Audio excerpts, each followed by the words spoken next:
Hey, what's up? Potato gnocchi has this reputation for being a fussy, hard to make pasta, and that actually couldn't be further from the truth, especially when all you need to nail it is this stupid little $1 tool that you probably already have in your drawer. Today, I'm gonna show you how to use that tool along with a few other tricks that I use to make super light, super fluffy potato gnocchi. Then once we've got perfect gnocchi, I'm gonna show you a quick 5-minute cheese sauce to serve them in. To get started, I'll grab 3 large potatoes. For gnocchi, I always use russets because they're high starch, low moisture, which makes a drier, fluffier gnocchi dough that holds its shape without getting gummy. What about Yukon Golds? Well, I'd say no. Gold potatoes are much higher in moisture and have less starch. This makes for a stickier dough that's hard to shape, and the gnocchi that it makes are denser and can lead towards being gummy. To cook these potatoes, I'll throw them into a 425F oven and cook for 60 to 75 minutes. If you don't want to wait that long, I've got a faster version coming up in just a second. And after about 1 hour in the oven, I'm gonna pull out these potatoes to see if they're tender. I'll do that with a cake tester or a fork, and once I get through the skin, there should be no resistance. If these potatoes aren't 100% softened on the inside, they'll get gluey and sticky when you mash them, which will make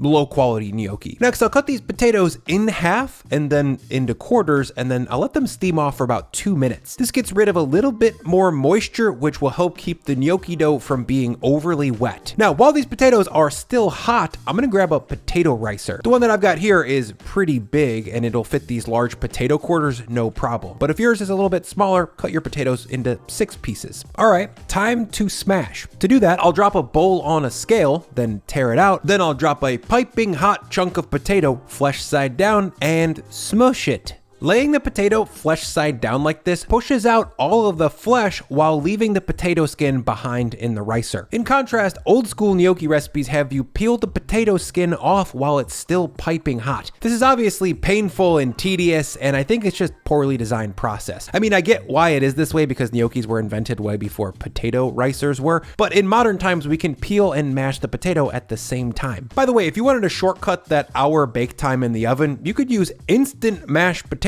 instead. To make this work, I'll drop 150 grams of instant mashed into 350 grams of simmering water, then stir until it makes something that looks kind of like the mashed potatoes that we just made with the ricer. From this point forward, the recipe is going to be exactly the same. Will the results be as good? Well, definitely not. You'll be missing out on some roasty potato flavor for sure, but this product can definitely still make good gnocchi. If the roasted potato gnocchis are a 10 out of 10, these can be as high as an 8 if you get everything right. The downside is these things are full of preservatives, so if that bothers you, don't do it. Okay, back to the 500 grams of roasted potatoes that we just mashed. Into this bowl, I'm gonna add 2 large yolks, which is about 45 grams worth, then I'll jump in and stir that to combine. At this stage, we need to work fast enough to keep the potatoes warm. You don't have to be neurotic about it, but be mindful. You want to avoid cold potatoes here. And once the yolks are evenly mixed in, I'll add in 8 grams of salt and 175 grams of all-purpose flour. Then I'll grab a dough scraper and mix the flour into the potatoes, or more specifically, I'll cut it into the potatoes. By the way, this little dough scraper is the $1 tool that I mentioned earlier, and it's exactly what professional chefs use in restaurants to combine potato and flour in gnocchi in a way that produces the least amount of gluten, way less than if you had mixed it by hand or stirred it to combine with a spatula. For most pastas, you want more gluten because gluten is the thing that holds everything together and brings a nice texture. But gnocchi is supposed to be super, super tender and soft and fluffy. And if there's too much gluten developed during the mix, it's gonna make gnocchis that are chewy and tough. It's so tender. And after about a minute of chopping, the potato and flour have come together into a pibbly mix. I'll jump back in with my hand now and squeeze this dough until it comes together into a homogeneous mass that I can actually do something with. After the pebbly stuff's been compressed a little bit, I'll give it 4 to 5 more little half kneads. Nothing too crazy here, we just want to work out that last bit of shagginess. From here, I'll pop on a lid and let this dough hydrate for 5 minutes. While that hydrates, I'll quickly thank Wild Grain for sponsoring this bid. Back when I was making a lot of sourdough content on this channel, I thought, man, I should start a frozen sourdough subscription that sells bread from small bakeries, like the one that I used to work at here in St. Louis. It turns out that that company already existed, and it's called Wild Grain. Wild Grain partners up with legit small bakeries from across the country to sell breads, pastas, and pastries that look and taste like the real deal, because they are the real deal. All of Wild Grain's products bake in 25 minutes or less, and you can customize your subscription box however you want. You can choose from bread, pasta, pastries, and limited time seasonal stuff like these spooky pumpkin cinnamon biscuits and apple cider donuts. Dear God. So if you want to keep your freezer stocked up like me with slow fermented sourdough and cozy seasonal treats without having to keep a sourdough starter alive, definitely check out Wild Grain. Use my link down in the description below and use code Brian to not only get $30 off your first box,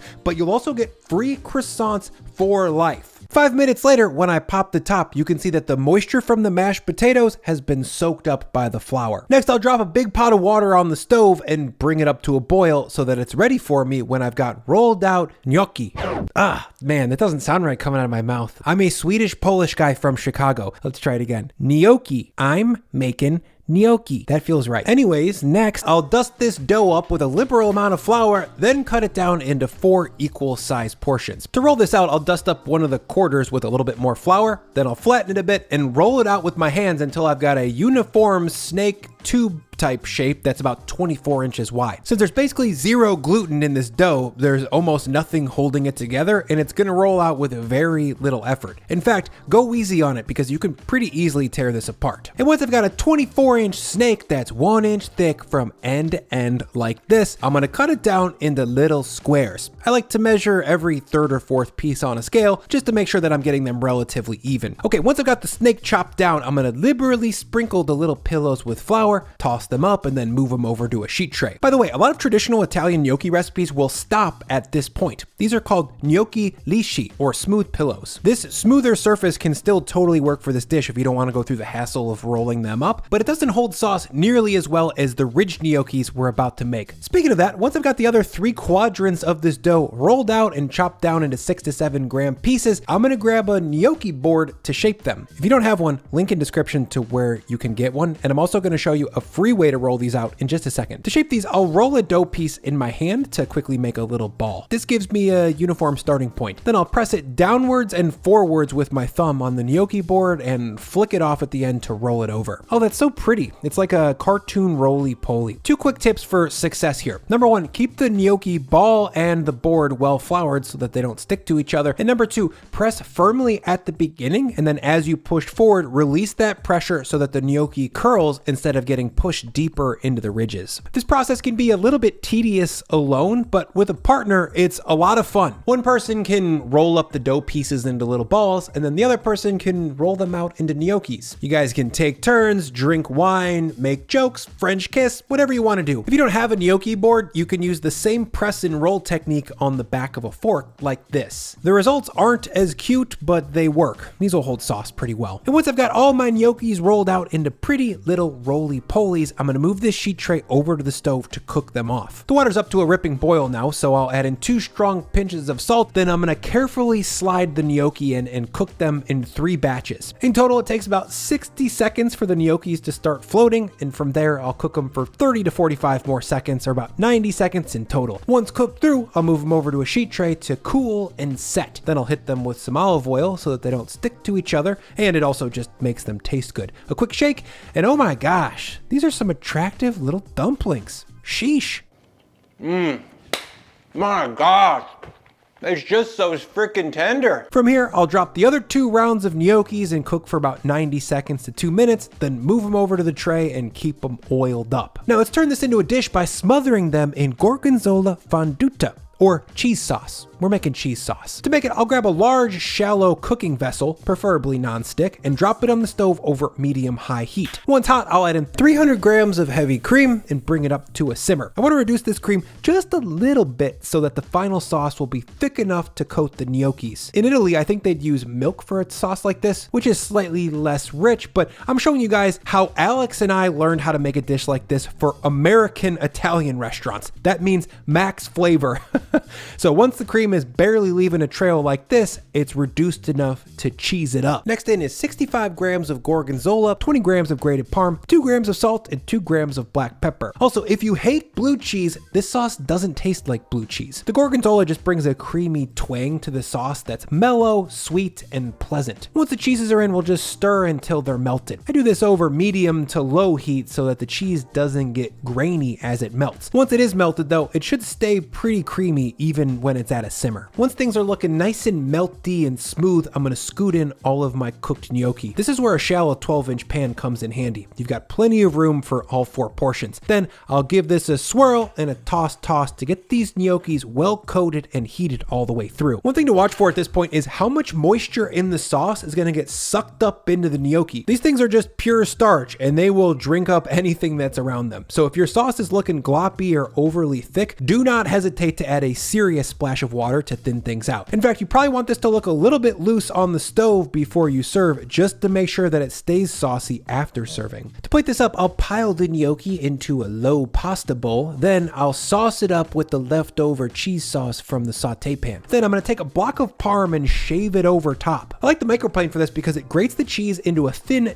delicate, meltable texture that's really lovely. Finally, I'll hit this with some fresh cracks of black pepper to bring a little bit of heat that cuts through all that richness. And that's just beautiful. That's a beautiful dish. If you have a human mouth, you're gonna love it. You're like biologically programmed to lose yourself when there's this much starch and fat in the same bite.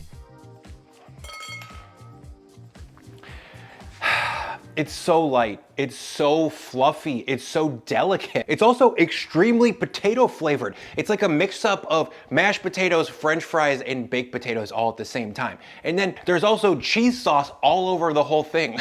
It's just insanely comforting and insanely delicious. And it's not that hard to make, and it's actually really fun to make. So grab a friend and give it a try because the results are sickeningly good.